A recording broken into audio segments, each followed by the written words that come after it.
Hola, buenas tardes. Pues ya estamos aquí una vez más en estos episodios donde las letras cobran vida. Y bueno, pues realmente es un episodio destinado a la poesía. Y bueno, quizás en algún momento vamos a abrir la temática, ¿no? Pero creo yo que pues siempre he insistido mucho desde mi persona en la difusión de la poesía. Es algo que también escribo más poesía que otra cosa, entonces por eso he decidido pues que este espacio, en este espacio se hable más de poesía, ¿no? Que de otros géneros literarios. Pero bueno, vamos a ver, el día de hoy por ahí me hicieron algunas propuestas de narrativa. Bueno, pues vamos a ver si podemos también cumplir con esas expectativas. Y bueno, el día de hoy les anunciaba cuando pusimos el flyercito del programa, que pues el día de hoy vamos a platicar sobre las aves en la poesía. Y bueno, pues realmente ya cuando uno se pone a investigar el tema y prepararlo un poquito más, pues nos damos cuenta que las aves, pues es igual, han estado siempre acompañando a la humanidad, ¿no? Desde tiempos inmemoriales. Y bueno, pues este acompañamiento se refleja pues en todo lo que se ha escrito en torno a las aves. Y bueno, pues basta pensar, por ejemplo, en las aves desde la mitología, desde la religión, desde la propia literatura, bueno, han tenido diferentes significados. Por ejemplo, pues libertad, también por ejemplo la espiritualidad, por ahí lo vemos representado de pronto por la paloma, la transformación e incluso la fatalidad. Y aquí sí me voy, creo yo, a dos extremos, que en este caso me llaman mucho la atención. Y por ejemplo, en uno de los extremos pensaría en el ruiseñor de que vemos en la obra de Shakespeare, y por el otro, el cuervo de Edgar Allan Poe, que pues bueno, no deja de ser un ave,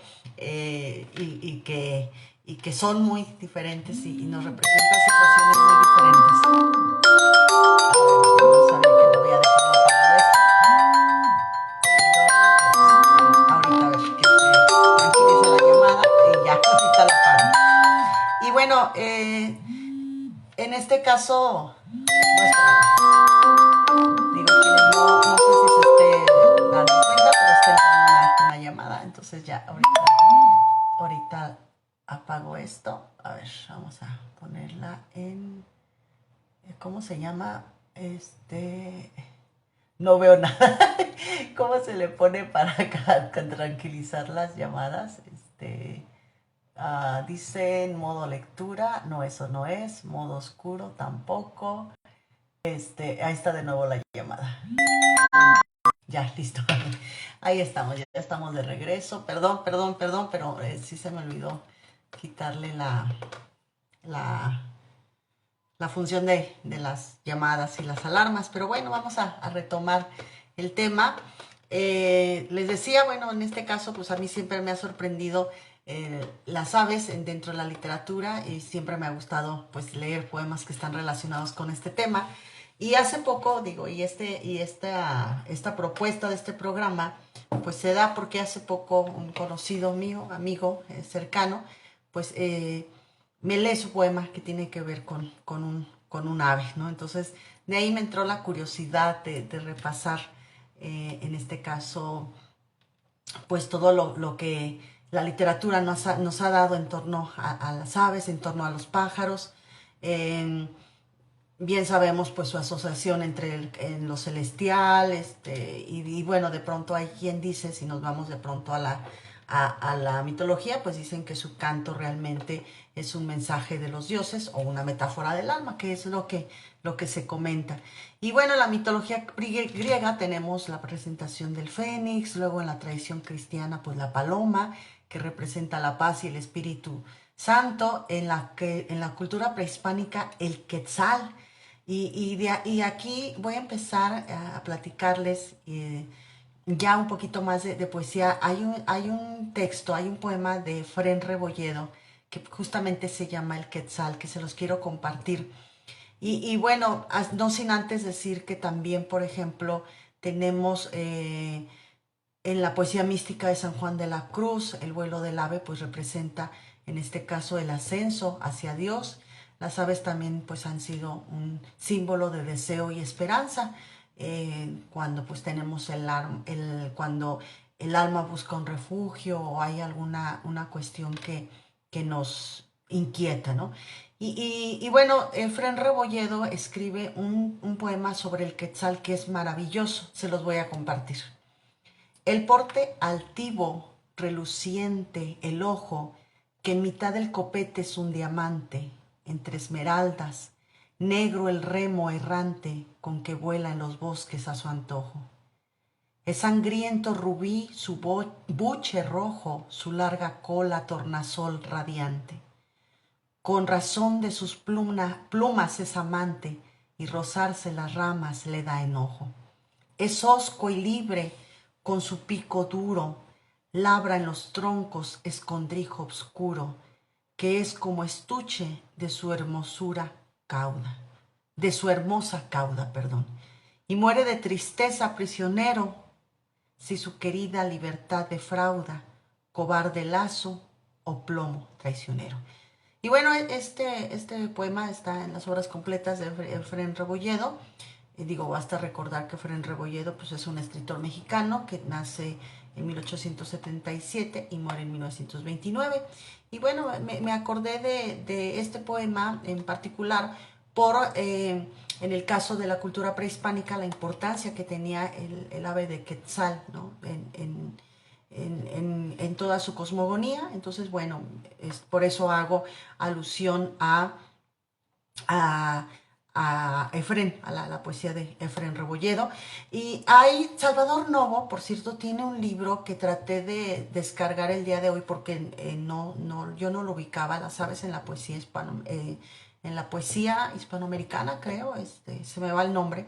Tiene un libro, creo que lo publicó el Fondo de Cultura Económica, pero quise descargarlo el día de hoy y no me dejó. Entonces, quizás la plataforma de Google Play estaba funcionando mal, de Google Play Books, entonces no pude descargarlo, me quedé con la idea de ver de qué trataba el libro.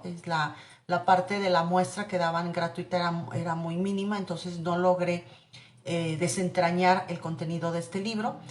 Pero sí recuerdo haber leído en algún momento que Salvador Novo, no sé si en este libro, ahí sí que lo desconozco, hablaba mucho sobre cómo se ha transformado el ave a lo largo de la historia, ¿no? En este caso, dice que mientras nosotros recorremos la historia del ave en las diferentes literaturas, su imagen se vuelve más abstracta o simbólica, en el sentido de que es un reflejo de la industrialización de las ciudades, de cómo se le apostó más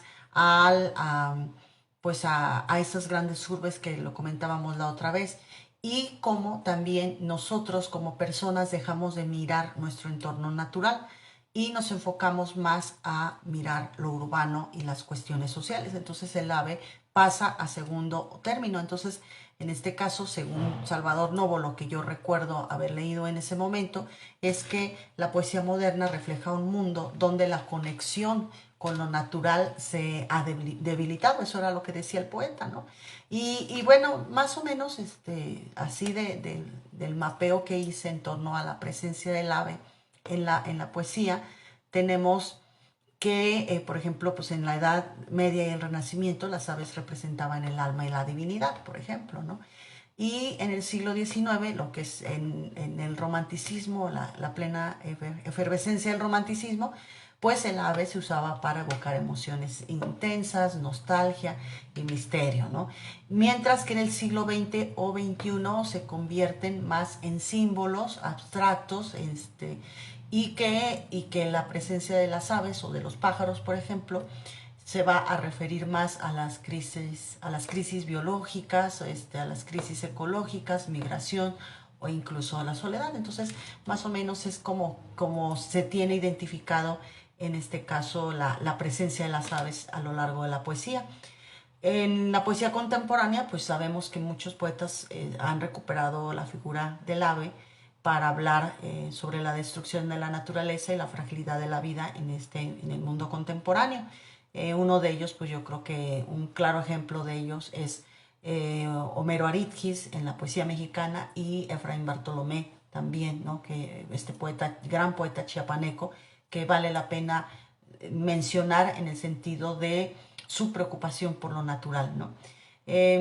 Y bueno, si nos vamos a autores evocando pues estas presencias, bueno, tenemos que pues a San Juan de la Cruz, en este caso en Cántico Espiritual, pues nos refiere a la paloma en la búsqueda de un amor divino, ¿no? Federico García Lorca, de quien ya hemos hablado también, pues en el romancero gitano tenemos la presencia del búho, que en este caso pues es símbolo de tragedias y de muerte, ¿no? Entonces faltaría revisar la obra de Federico García Lorca en torno pues a lo que se comenta aquí. Octavio Paz tiene un poema que me gusta mucho, que se llama El pájaro, y que va a hacer referencia directamente a la fugacidad de la vida y la imposibilidad de atrapar el instante. Entonces se los voy a compartir porque en verdad es un poema que a mí me encanta.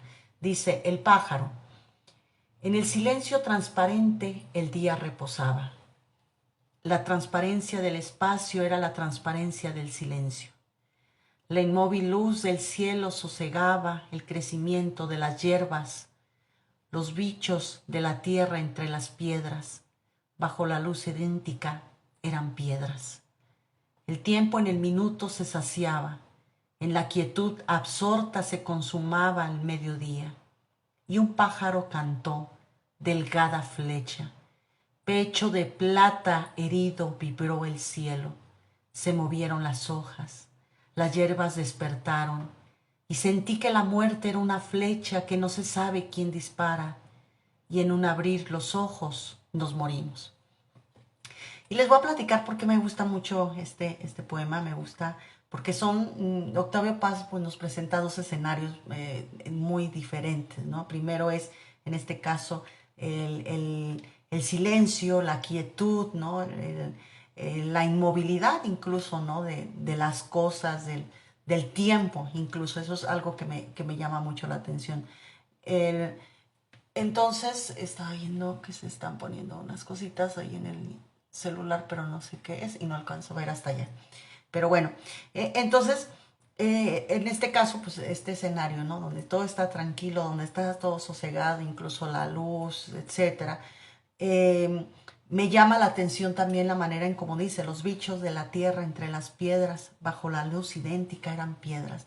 Hay que ver que realmente lo que quiso decir el poeta, pero quizás tiene que ver con también el hecho de que nosotros pues abusemos tanto de estos recursos naturales que lo que vive dentro de la tierra también lo hayamos convertido en piedra. No sé, pero bueno, vuelvo a la inmovilidad y dice, la quietud absorta se consumaba el mediodía, ¿no? Pero aquí cambia el escenario y cuando dice, y un cántaro cantó delgada flecha, ¿no? Y delgada flecha va a continuar a lo largo de lo que resta del poema, que es breve el poema, en donde la delgada flecha, por un lado, pues va a romper la inmovilidad y va a generar esta reflexión sobre la fugacidad de la vida. En este caso, la flecha, pues creo yo que va referida sin lugar a dudas hacia el tema de la muerte que nos va a llegar en cualquier momento, que no sabemos en qué instante. En este caso, la muerte que finalmente es una flecha de la cual desconocemos quién dispara, pero tampoco conocemos la trayectoria, ¿no? Bien nos puede tocar a nosotros, bien a otra persona. Entonces, en este sentido, el poema de Octavio Paz, pues me gusta porque de alguna manera, pues nos habla de lo que es imprevisible y a la vez lo que es inevitable, ¿no? Como la muerte, pues es el tema inevitable. De la muerte, pues no podemos decir nada más. La muerte puede ocurrir en un instante, sin previo aviso, y como una flecha, como les decía, como una flecha lanzada en un momento en que pues de alguna manera no somos incluso conscientes, ¿no? Hace unos días veía un programa de medicina propiamente, ¿no? Y cómo se presentaba, por ejemplo, en el caso de los infartos, ¿no? Y entonces hablaba de una persona que había sentido un dolor en el pecho, un dolor suave, porque eso era la manera en como dijo la persona, es un dolor suave, pero sin embargo, pues ese dolor desencadenó un infarto, pese a que la atención médica llegó a tiempo. Y bueno, efectivamente, cuando la persona es trasladada al hospital y es atendida, pues sufre un paro cardíaco y tienen que darle resucitación. Pero pues estas cosas pues no sabemos, ¿no? Son muy impredecibles. No sé, la otra vez alguien me preguntaba que si estaba yo de acuerdo en que fuera imprevisible, perdón, o que si me gustaría saber, ¿no? Cuántos días y cuántos meses o cuántos años me faltaban, ¿no? O a los cuales pues tenía todavía posibilidades, ¿no? Entonces, no sé, yo no sabría qué responder, no pude responder en ese rato porque por un lado digo, pues qué padre que sea algo que no sabemos, ¿no? Pero el hecho también de saberlo, de saber que a lo mejor vamos a tener una vida muy corta, pues nos va a hacer disfrutar de los momentos con más intensidad, decidirnos por esas cosas que a veces pausamos, que a veces dejamos de lado, de tomar las decisiones más adecuadas para tratar pues llevar quizás una vida más armoniosa, ¿no? Entonces, no sé realmente qué pensaría, qué pienso, ¿no? Eh,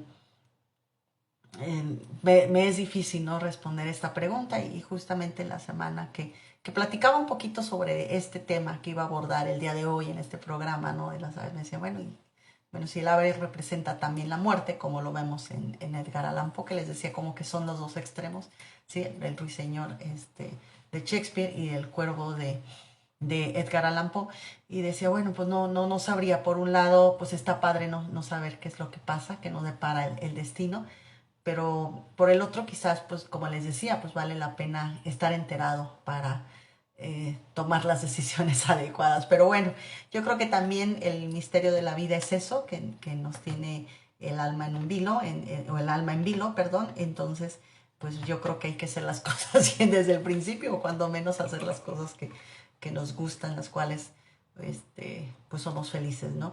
En, Hay otro poema de Vicente Huidobro que lo tengo aquí, que está en Altazor, por cierto, la gran obra de Vicente Huidobro, el cóndor que simboliza el vértigo existencial y la caída del poeta.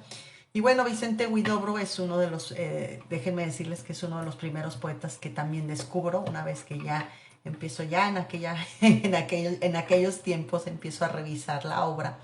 Vicente Huidobro me gustó mucho, como Vicente Alexandre, eran yo creo que mis autores, de pronto se convirtieron en mis autores favoritos, sobre todo por la manera de llevar el poema, ¿no? Vicente Huidobro pues es chileno, entonces lo leía con mucho ahínco en aquellos ayeres.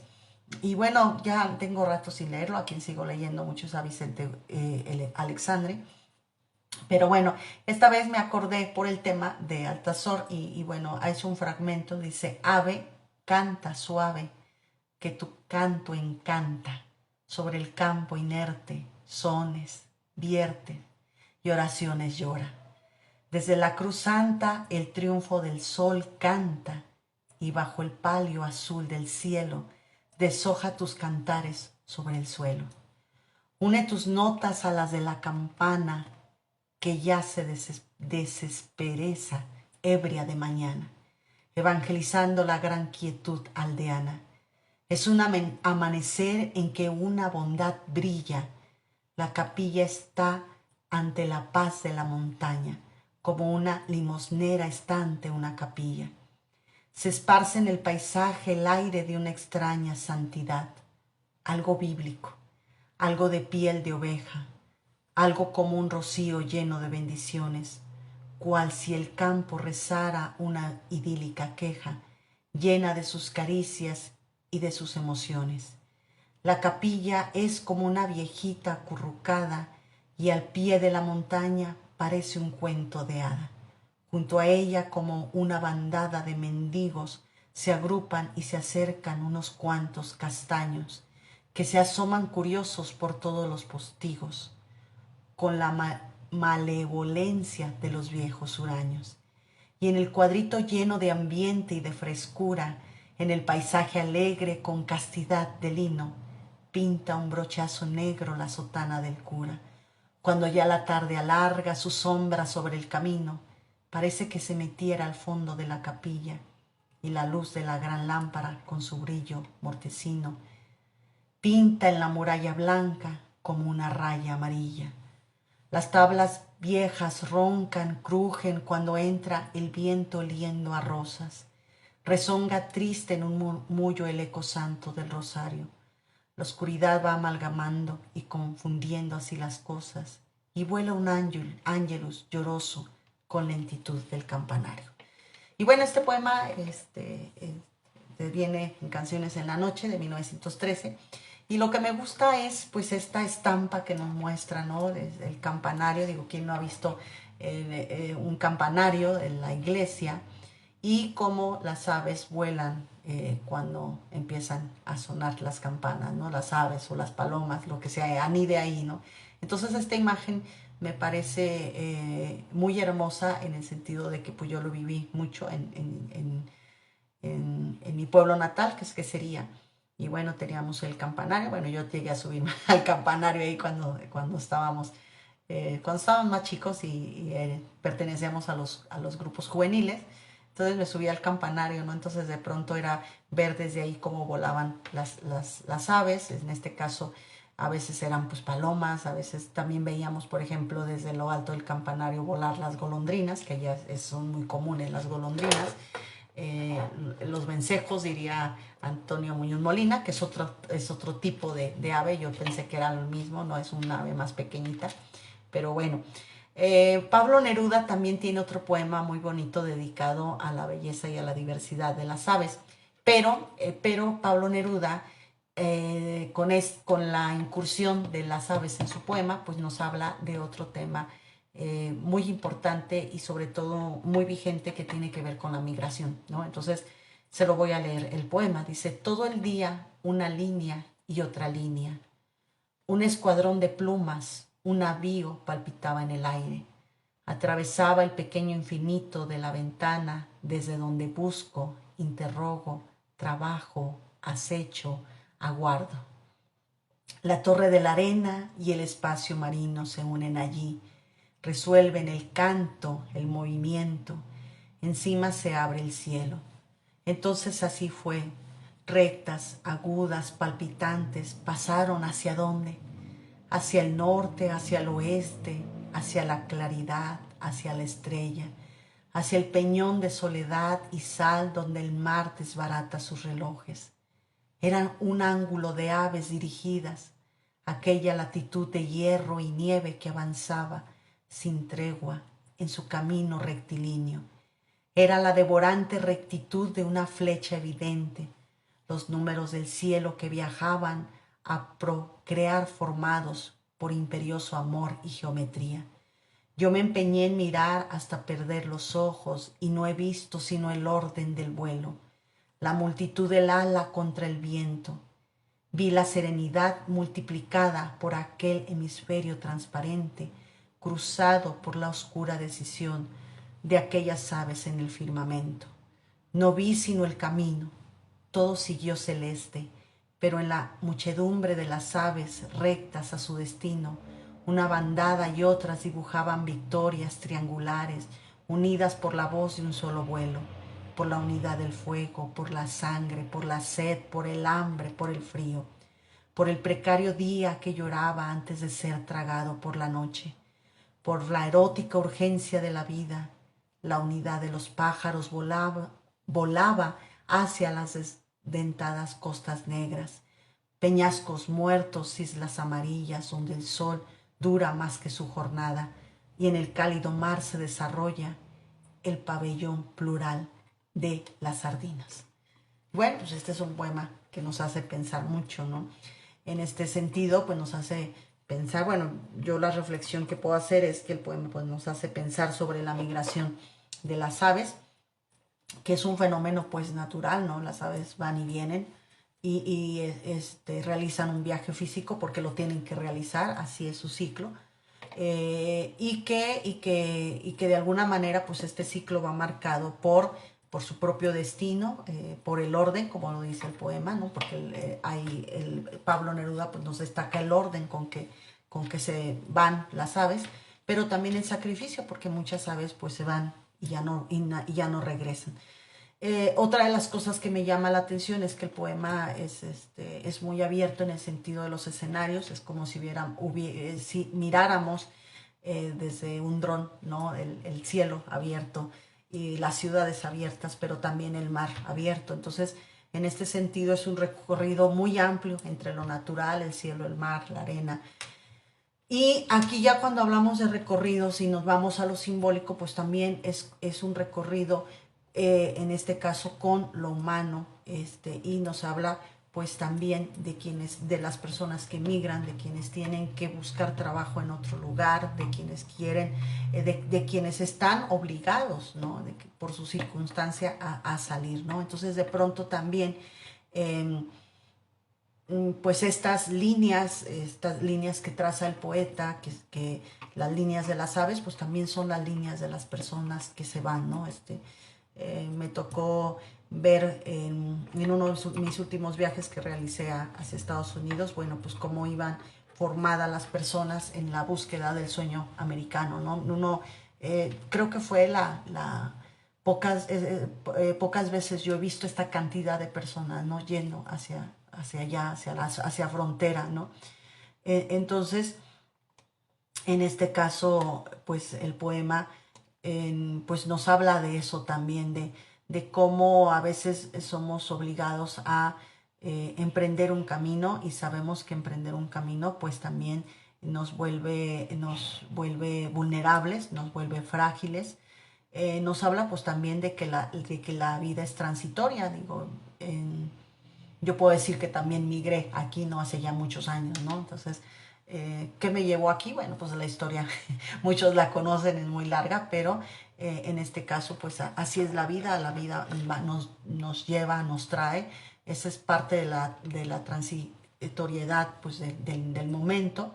Y pues en el poema se representa con diferentes contrastes, ¿no? Entre la serenidad multiplicada de las aves, pero también la oscura decisión de ellas, ¿no? Y a los tipos de entorno que se enfrentan, ¿no? Por ejemplo, costas negras, por ejemplo, peñascos muertos, ¿no? Hay que preguntarnos, en este caso, eh, ver a qué se enfrentan, ¿no? Los migrantes que van caminando, que van con esta idea, con esta ilusión de un nuevo destino, de una nueva oportunidad, ¿no? En este sentido, el poema de Pablo Neruda pues se convierte en un eco pues realmente del movimiento del natural, ¿no? Del ser humano, en donde pues también en estos caminos, en esta transitoriedad, pues se va enfrentando lo que es al hambre, a la sed, a la necesidad de continuidad, la lucha por encontrar un lugar mejor en el mundo. Entonces es una reflexión muy profunda la del poema de Pablo Neruda, en este sentido de que pues somos seres marcados por la urgencia de la vida y la constante búsqueda, la necesidad también de mejores entornos y de unidad, ¿no? Vamos buscando pues también integrarnos en nuevas familias, en nuevos grupos, en ser aceptados. Entonces, bueno, no sé, pienso que el poema de Pablo Neruda pues nos da para mucho, pudiéramos platicar más sobre este poema, que a mí en lo personal, independientemente de lo que se diga de Pablo Neruda, pues es un gran poema que encontramos en Migración, en el arte de los pájaros. Pero bueno, estaba pensando también, por ejemplo, yo hablaba en un principio cuando comenzó el programa de dos, digamos, dos dos pilares dentro de la poesía que aborda las aves y hablaba del ruiseñor. Bueno, pues lo tenemos en Romeo y Julieta. También hay un búho en Macbeth, también obra de Shakespeare. Dante Alighieri se va a referir a los estorninos, estos pájaros hermosos que simbolizan, bueno, pues dicen el caos de las almas en el infierno, ¿no? A ver, faltaría ese. Edgar Allan Poe, por el otro extremo, ¿no? En este caso el cuervo, la sombra del cuervo, pues que simboliza, en el caso del poema de Edgar Allan Poe, bueno, pues, lo podemos abrir también, pues significa duelo, pérdida, dolor y también lo sobrenatural. Ustedes saben, bueno, que el poema de Edgar Allan Poe es uno de los más populares escritos en lengua inglesa. Y muchos cuando le entramos a Edgar Allan Poe, a la narrativa, ¿no? El corazón del actor, etcétera, El gato negro, por ejemplo, ¿no? Y otras tantas más, La máscara roja, creo que es otro de sus cuentos. Bueno, finalmente terminamos también leyendo El Cuervo. A mí lo que me llamaba la atención del cuervo era la expresión del cuervo, ya nunca más, ¿no? Busqué en internet el poema, pero no sé por qué, será que hice la búsqueda muy rápida y no encontré la expresión, o sea, el poema en donde la expresión dice ya nunca más o nunca más, ¿no? Aquí es para siempre jamás, ¿no? Entonces, es un fragmentito muy, muy pequeño que me llama la atención, y nunca más es la expresión. Estaba buscando la repetición de nunca más, es nunca más. Y bueno, sabemos que el poema tiene como tema central el duelo y pues el protagonista de este poema pues está afectado por la muerte de Leonore, o que en este caso pues va a representar la figura de la mujer amada y de alguna manera en esta época pues al momento en que hablamos de la figura amada, de la amada, de la mujer amada, pues también tiene otras representaciones como la figura de la pureza, la figura de la perfección idealizada. Eso también lo vemos con los románticos, por ejemplo, Amado Nervo, ¿no? Idealiza mucho a la mujer amada.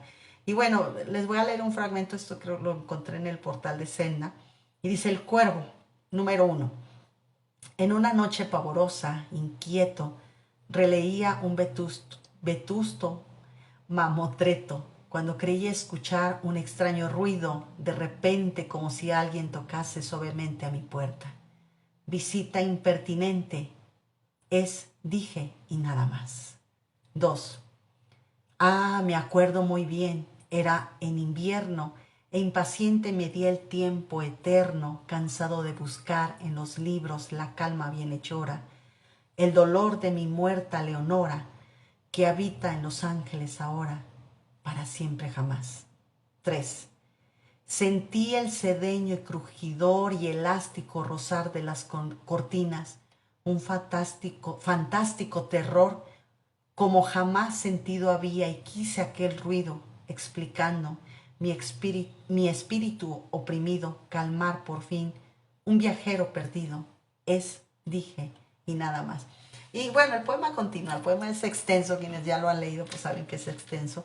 Y bueno, pues aquí ya vemos en este caso que el poema inicia pues con la muerte dolorosa de Leonora, esta mujer perfecta, ¿no? Para el protagonista. Y bueno, si uno lee el poema, nos vamos a dar cuenta que el nunca más, pese a que dices es muy repetitivo, como una anáfora, ¿no? Constante, creo yo que tiene un sentido que nos va mostrando a un protagonista que cada vez más y más y más va cayendo en esta locura, ¿no? El poema, digo, igual como el poema de las aves, digo, volviendo al, a la idea de las aves que simbolizan pues lo transitorio, perdón, lo efímero, etcétera. Bueno, en el poema del cuervo, pues es también, ¿no? También en este caso, pues la pérdida irreparable o definitiva, ¿no? Y bueno, la respuesta, digamos, la respuesta más decente que obtiene el protagonista, por decirlo de alguna manera, pues es el nunca más, ¿no? Eso en este caso pues va a reforzar la desesperanza, ¿no? Que hay en el poema, ¿no? Y es su única respuesta lo que sucede después de la muerte. En- y como les decía, ¿no? Es cada vez que vamos avanzando en el poema, si ustedes se fijan al principio, es simplemente escuché un ruido, pensé que era un visitante fuera de horario, pensé que era esto, pensé que era aquello. Sin embargo, a lo largo, mientras el poema, nos vamos internando ahora sí dentro del poema, nos damos cuenta que realmente puede interpretarse como un retrato de la locura. A medida que el protagonista enfrenta al cuervo, su comportamiento pasa de la duda racional, porque dice, ¿qué es? ¿Qué puede ser? Etcétera. Y pues termina en la desesperanza, ¿no? En una desesperanza fatal y finalmente también esta repetición, pues en una obsesión que bueno, sería muy interesante leer el poema desde el punto de vista psicológico, ver qué es lo que pasa, ¿no? El cuervo, pues es un animal no muy agradable, están re feos. El cuervo, lo que es el chanate, lo que es... ¿Qué más? Hay otro animalito, cuervo, chanate. Están re feos los pobres. Aunque les brilla. Hay unos chanates muy bonitos que les brillan muy padre las alas. No sé si ya se combinaron con otras aves. Pero el cuervo es feo, ¿no? Y bueno, también que simboliza la muerte, ¿no? Digo, nos guste o no, el cuervo pues sí nos asusta en ese sentido de la muerte.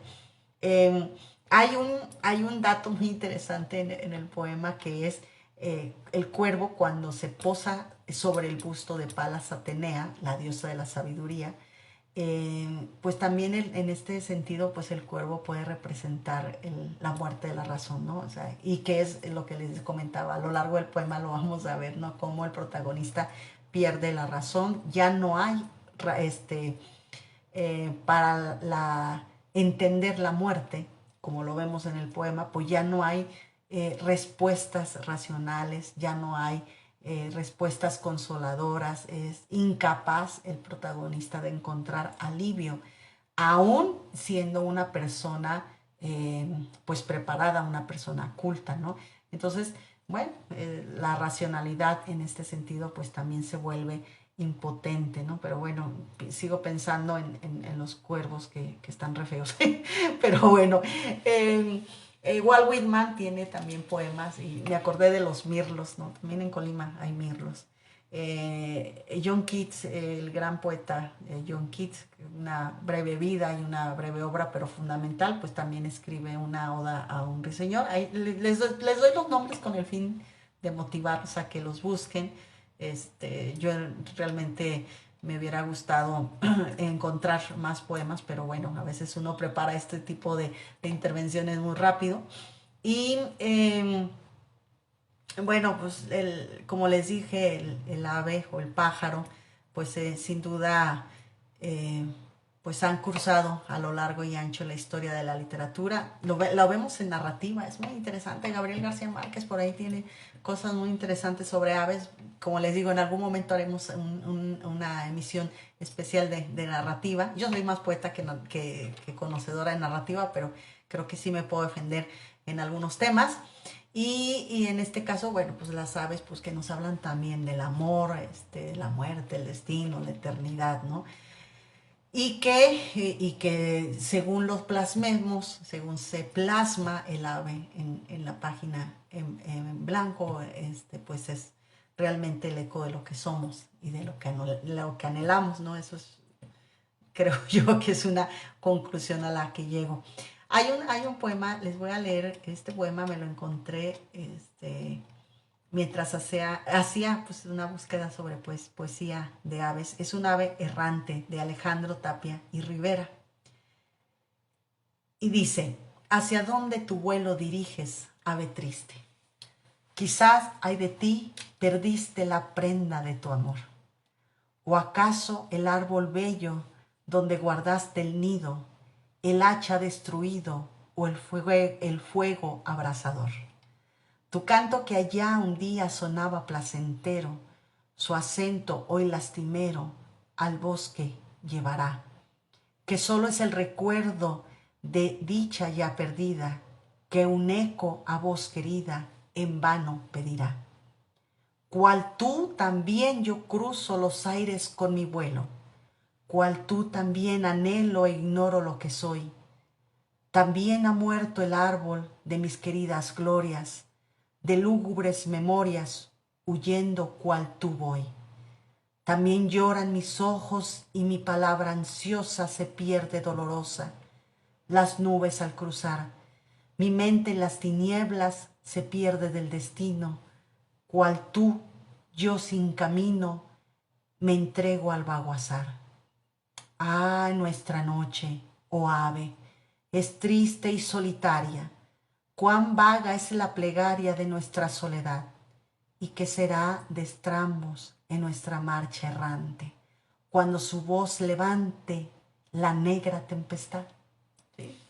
Fíjense el poema, ¿no? Qué maravilla, ¿no? En este sentido, la presencia de las aves, pero también la presencia de quien pierde el rumbo a veces y que también, pues a lo largo de la vida a veces ganamos batallas, a veces perdemos otras tantas, ¿no? Entonces, a veces las memorias, los recuerdos se vuelven lúgubres o hay recuerdos muy bonitos, hay experiencias muy bonitas y se van perdiendo, ¿no? Se van olvidando.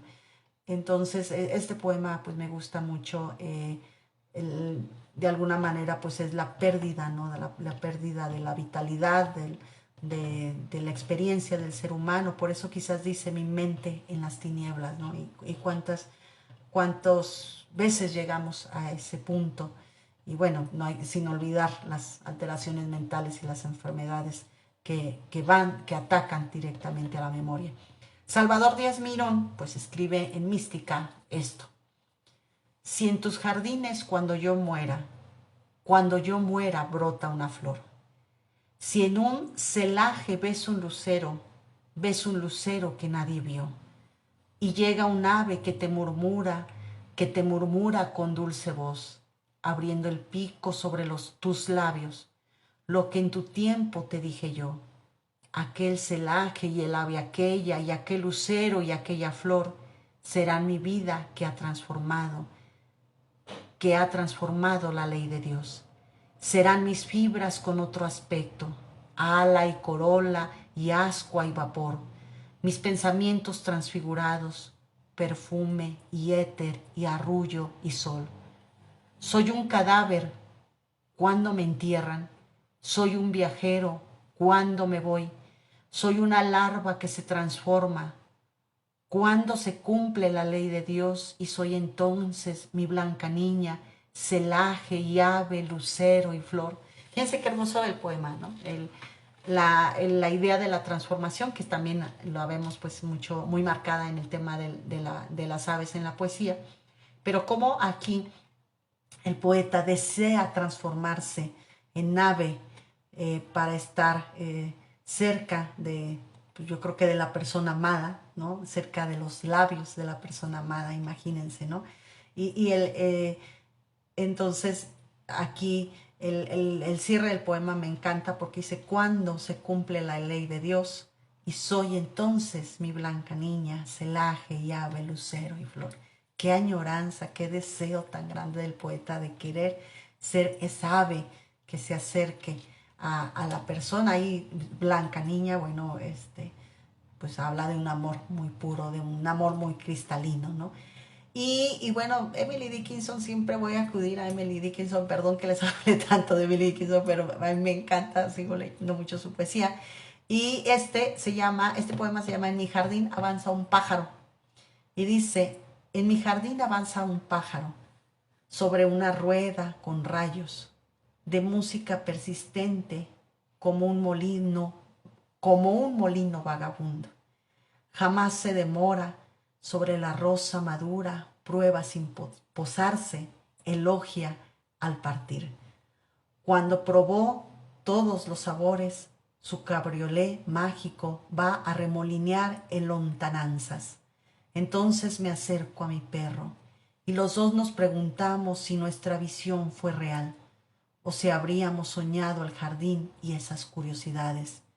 Pero él, por ser más lógico, señala a mis torpes ojos las vibrantes flores, sutil respuesta. Fíjate, qué bonito. Perdón, ahí que me equivoqué con la lectura, pero sí, a veces mi vista no me ayuda mucho. Hoy estoy utilizando la letra más grande y por eso no me he cambiado tanto de lentes, pero sí, a veces se me mueven las líneas, entonces ahí es donde tiendo a equivocarme, ¿no? Pero fíjense, Emily Dickinson pues se pregunta realmente por una figuración. ¿Fue cierto que estaban los pájaros aquí, no? ¿O fue una figuración, o fue una alucinación, o fue algo que mi mente inventó? Uno puede preguntarse por qué pudiéramos inventar que vemos pájaros, ¿no? ¿Qué esperamos? ¿De qué nos salvan, no? Y bueno, aquí el diálogo con su perro es que el perro, siendo más lógico, pues le dice, este, en el poema obviamente, le señala las vibrantes flores, ¿no? Entonces, ¿qué puede mover a las flores si no las aves, ¿no? También podemos pensar pues, en las mariposas, en las abejas, en todo, pero aquí en el poema, pues sin lugar a duda, Emily Dickinson se refiere a pájaros. Por eso yo creo que el título del poema, en mi jardín avanza un pájaro, ¿no? Y digo uno o dos o tres o toda una parvada, bueno, al final eh, las vibrantes flores pues son la que le dan la razón, ¿no? De que lo que vio no fue una figuración, no fue algo real. Y pues ella celebra esta respuesta diciéndole, calificándola como una respuesta sutil. Y bueno, Gloria Gervitz, también una poeta mexicana, también habla mucho sobre aves, siempre relacionadas con el tema del exilio y la migración, vale la pena revisarlo. Homero Aridkis, como les decía, creo que ya lo había citado a él en cuanto a la denuncia de la crisis ecológica y la desaparición de las especies. Entonces, escribe un texto, está en su poesía completa, Monte Albán, dice, aquí cayó la luz, aquí el olvido se hizo piedra, ceniza y lodo, hueso y cráneo. Aquí el aire se hizo ave, el vuelo árbol, el hambre hombre, el valle fuga y el monte lluvia verde. Aquí el hombre volvió al barro, regresó al silencio, se metió en la noche. Y bueno, el poema realmente nos habla de transformaciones simbólicas. Homero Aridkis es alguien que va muy cargado hacia la poesía simbólica, quizás por eso es uno también de mis lecturas de cabecera. Una poesía mucho más abstracta, mucho más críptica, pero bueno, en este caso cuando hablamos, bueno, el inicio del poema pues nos habla de una desaparición o una pérdida en este sentido. Bueno, sabemos qué es lo que pasó con las culturas pasadas, ¿no? Cómo fueron, que se perdieron, cómo llega una cultura a posarse encima de las culturas antiguas y bueno, a borrar estas huellas, ¿no? Entonces yo creo que el poema en ese sentido se refiere a, pues a esto que llamamos colonización, ¿no? En este caso,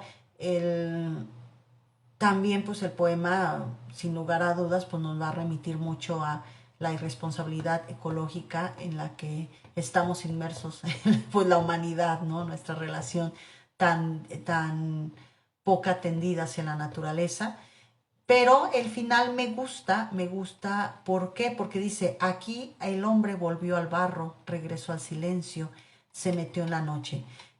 Podemos pensar que es un final fatal, sin embargo, para mí, desde mi lectura, como les digo, pues sugiere, o cuando menos a mí me sugiere, un ciclo continuo donde la naturaleza, aunque se ve afectada por el hombre, convive con y se aceptan, ¿no? Se aceptan los dos, naturaleza y hombre, ¿no? Hay una aceptación y en esa aceptación también hay una forma de renacer, ¿no? Entonces hay en este caso una correspondencia entre hombre y naturaleza. Coral Bracho también tiene poemas preciosos sobre pues ahora sí que la fragilidad entre el equilibrio del ser humano y la naturaleza. Y les voy a leer este poema. Dice: es el arco que encierra y que sostiene la imagen, la plenitud del mar, luz de insaciada transparencia.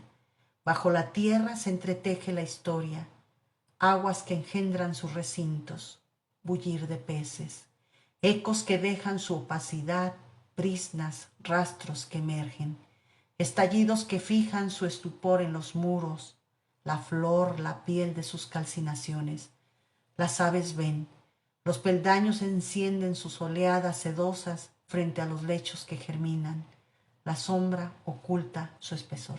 ¿Sí? Ahí está el mar, ¿no? El mar, el movimiento del mar. En este caso, la manera en cómo inicia el poema me parece fenomenal. Es el arco que encierra y que sostiene la imagen, la plenitud del mar.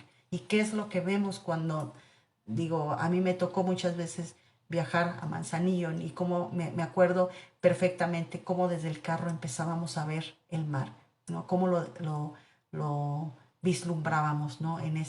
Y ahora, bueno, que releo el poema de Coral Bracho me hace pensar en estas imágenes, ¿no?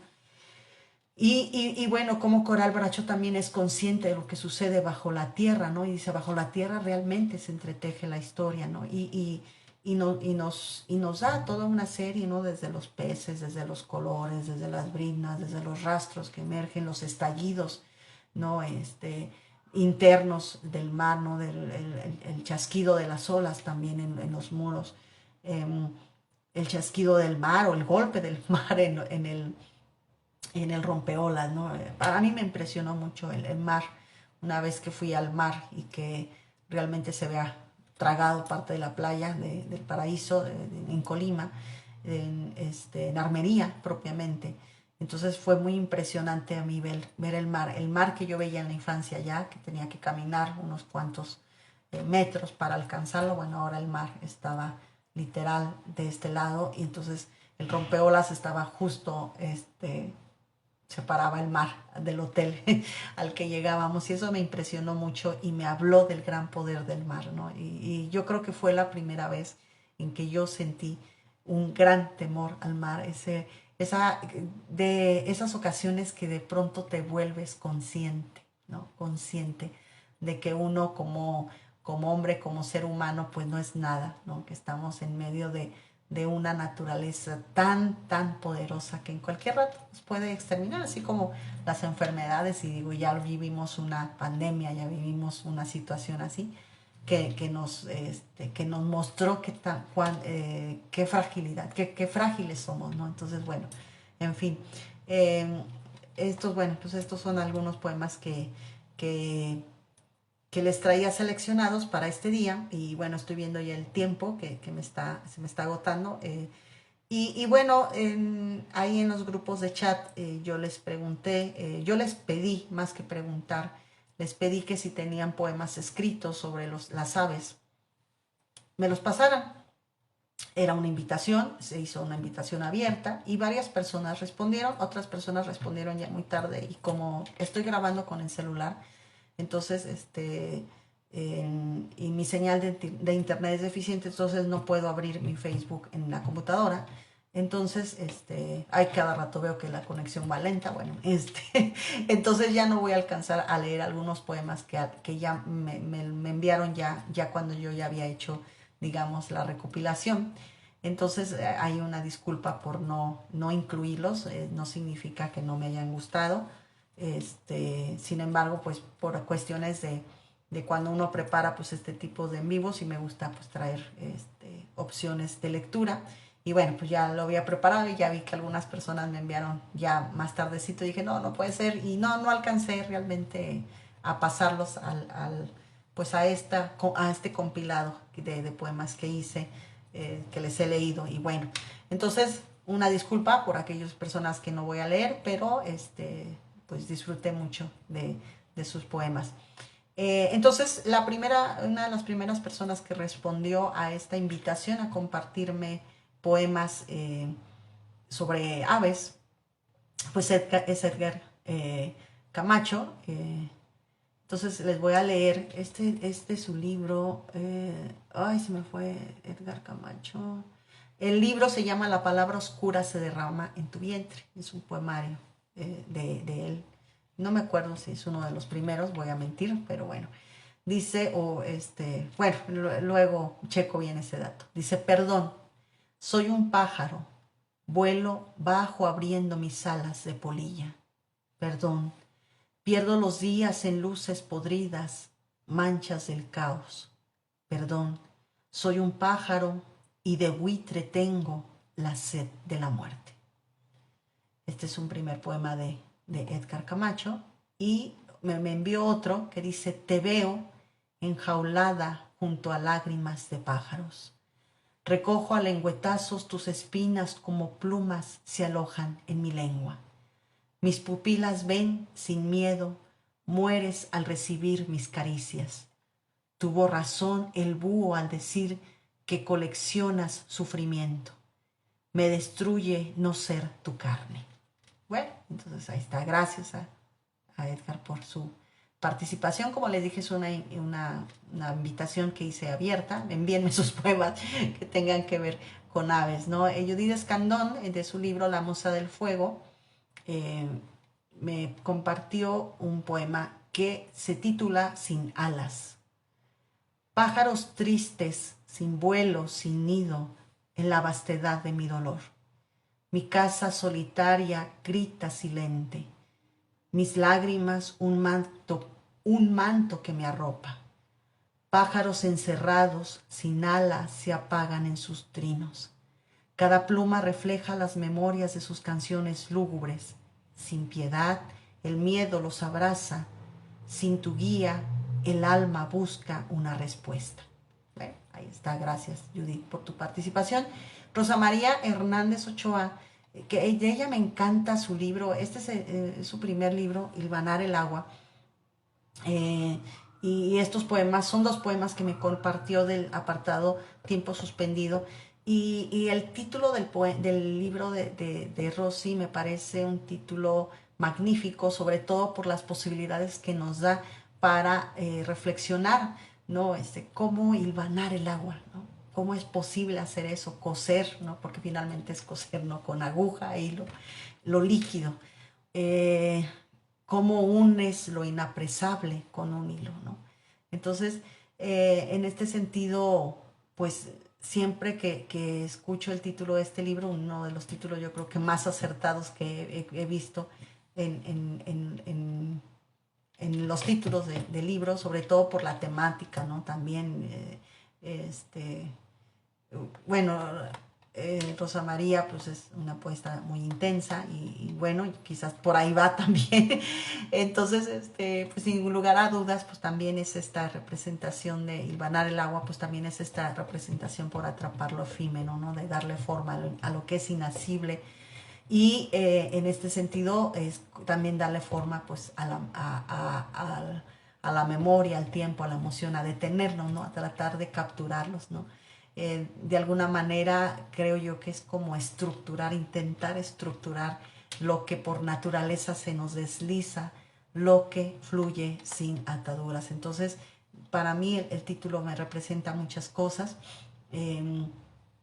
También puedo pensar en hilvanar como tratar de ordenar lo que es caótico, ¿no? En esta fluidez de la existencia, pues ordenar aquello que se niega a ser fijado, ¿no? Entonces ya pudiéramos reflexionar mucho sobre las posturas, ¿no? De la propia filosofía, las posturas sobre la fenomenología en torno a la, pues a esta impermanencia, ¿no? De las cosas, a esto que fluye, que se va, que se disuelve, ¿no? Entonces Rosy pues se mantiene firme a esta idea de estructurar, de coser, de tejer lo que por aquello que por naturaleza pues se va, ¿no? Que es fugitivo, digámoslo de alguna manera, no sé de qué otra manera decirlo. Bueno, ahí está mi reflexión improvisada, ¿no? Dice, ¿a qué huele la mañana? Contemplo la calle desde los cables de luz. La mañana huele a hojas amarillas. Soy un pájaro en el fondo del paisaje. montañas de mármol y de zinc, pinabetes y huizaches. Frescura del desierto, invierno suave, donde el sol se abre paso al mediodía. Estreno un lunes de noviembre, por todas las casas ahora ha pasado la muerte. El velo se ha vuelto más fino, no habrá Navidad. Y bueno, va otro poema. Vuelos cortos.